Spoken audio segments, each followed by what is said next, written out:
everybody, it's Anthony Decker here, First Class Real Estate, out here getting things done as only Decker can, doing things in a timely manner. Please like and share. You never know who may need to hear this information, especially in today's market.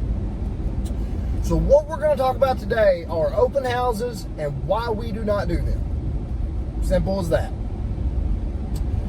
So a lot of times I'll go on a listing appointment and they'll say, what are you going to do to market the house? We've been through this.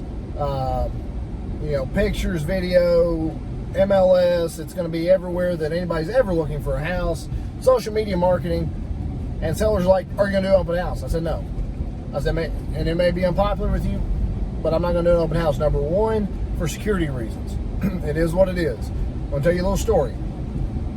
We used to do open houses, we used to do them all the time. Had an open house in a good neighborhood, had 50 people through, right? Well, what had happened was somebody had came in and stole the seller's purse in her closet. Because guess what? When you have 50 people in a house, you cannot manage that, right? Yeah, you can ask them to sign in. You can't require them to sign in.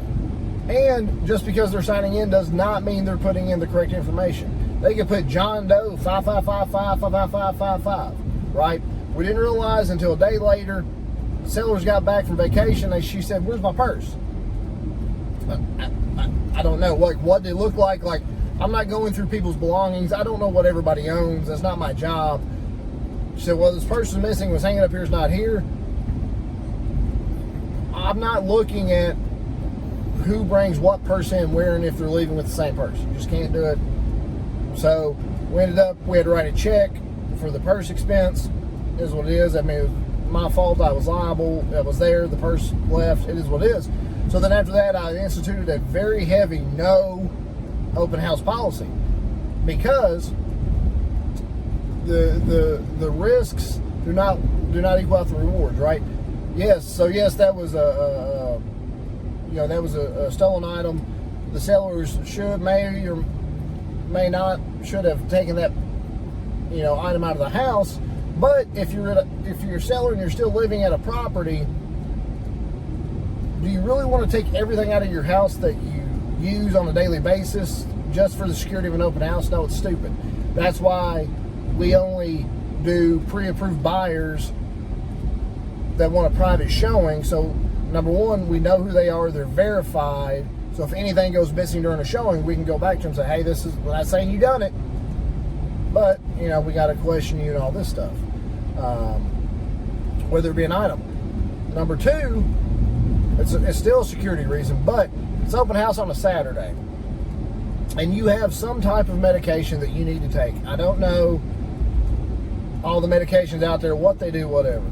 But just say it's in your medicine cabinet, you come home, it's not in your medicine cabinet. And you need this medicine. It's a medicine you take routinely. You take it at night, you take it 3 times a day. You've got to have it for whatever. It's gone. Medicine's gone Saturday. Well, number one, the medicine's gone. We're probably not going to get it back. Number two, your doctor's not in on a Saturday, right? So you can't get a refill. You can't explain to them the situation.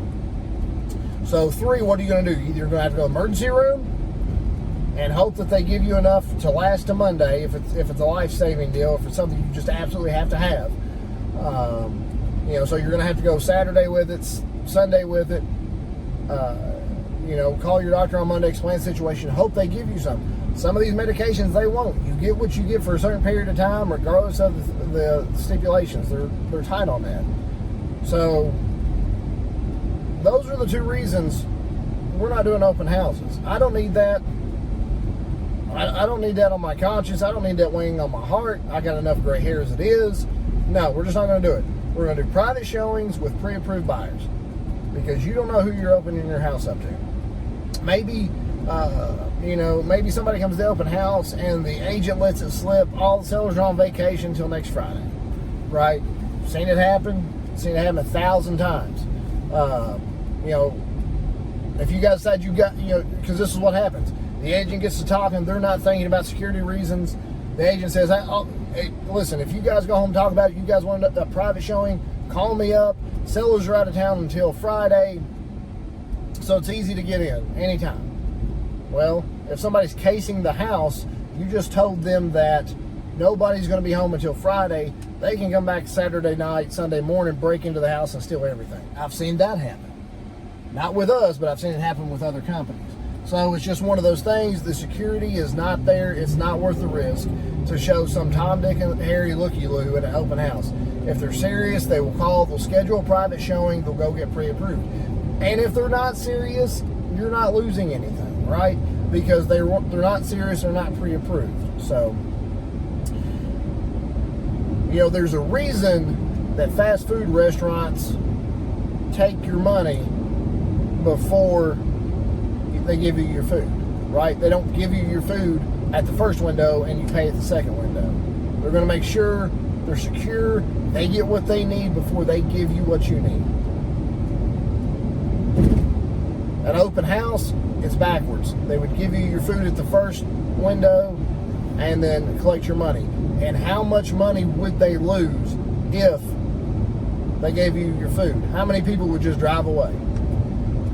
So keep that in mind. Don't be the first window, be the second window. If you guys have any questions about buying or selling, or you need Decker to get it done for you, give me a call, shoot me a text message. That's what I'm here to do. 270-256-3501. Thank you guys.